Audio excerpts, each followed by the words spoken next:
Carrie, Cutler here, author of Math Positive Mindsets, Growing a Child's Mind Without Losing Yours. And I'm here with my son McGregor, who's in 3rd grade, and we're working on 3-dimensional shapes today. And he's been looking through magazines to find examples of 3-dimensional shapes in the pictures that he finds, and he's looking at some National Geographics.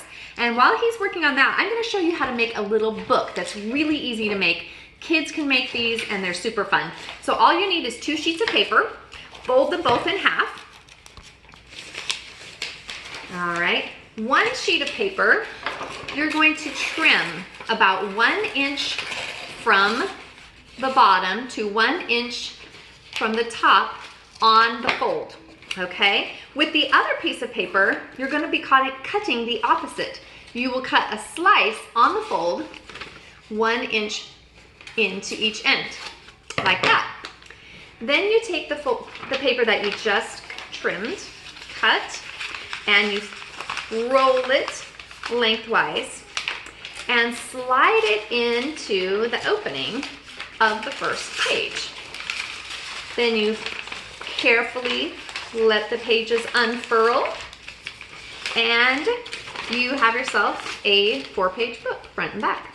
And it's perfect for this little activity of finding 3-dimensional shapes in the environment. And McGregor can now make a page for spheres.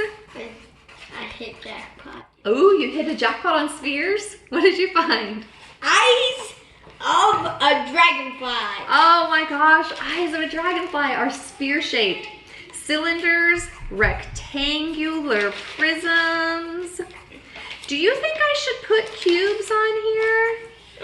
Or do you think it's gonna be hard to find cubes? Yeah, I bet. So if you have rectangular prisms, you're pretty much finding a cube. Because that is a certain kind of, well, let's leave it off then. And if we find one, we'll put it under rectangular prisms. This is a lot of fun. McGregor has already ripped out a bunch of pages, and then he's gonna glue the pictures.